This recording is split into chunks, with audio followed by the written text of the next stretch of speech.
The Royal Navy has ambitious plans for future maritime aviation force. How the Royal Navy is pushing back China and Russia's ambitions at sea.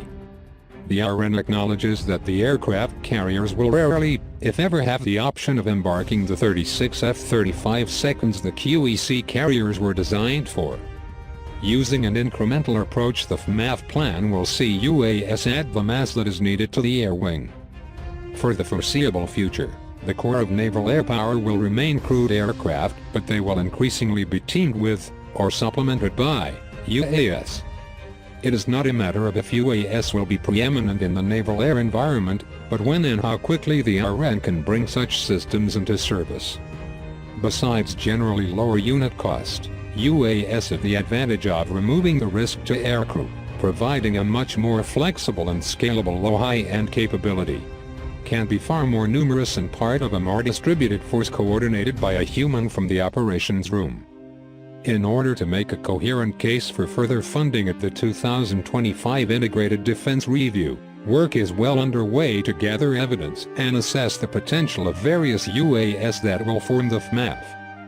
This ranges in scope from light rotary wing or hand-launched UAS up to large platforms that would require the QEC carriers to be modified with new aircraft launch and recovery equipment. The work to gather evidence for the IR will include various demonstrations and trials, as well as the ensuring FMAF can be underpinned by relevant enablers and force generation capabilities, people, training, logistics, and doctrine. The intention is that FMAF will use open data architectures and will integrate with the Naval Strike Network that will provide common communication and data sharing infrastructure for the fleet. Where possible, platforms will be designed to have modular payloads that can be easily changed depending on the mission or moved between air vehicles.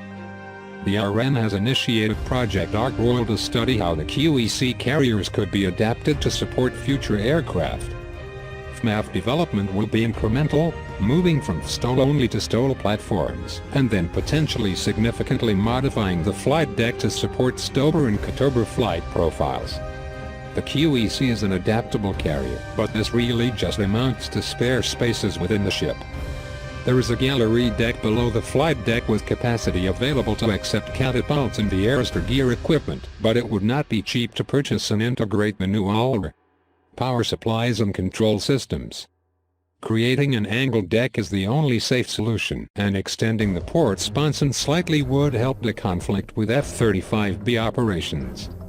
Funding is far from assured and this would not be realized before the 2030s, but the ultimate ambition is to have a highly capable hybrid carrier that can still operate F-35Bs using a ramp but also has two electromagnetic catapults and arrestor wires. This would allow the operation of large UAS as well as conventional allied fixed-wing aircraft and future-proof the carriers to carry all kinds of future air vehicles. Notably, the longer port cat would allow operation of the Boeing MQ-25 Stingray, a dedicated rare refueling UAS developed for the U.S. Navy, which would hugely increase operating radius of the F-35 seconds. A distinction needs to be drawn between the CATOBR carriers with F-35C planned in 2010 and the new vision for 2030s. In 2012, a pragmatic decision was taken to abandon this configuration in favor of STOL on grounds of cost and complexity.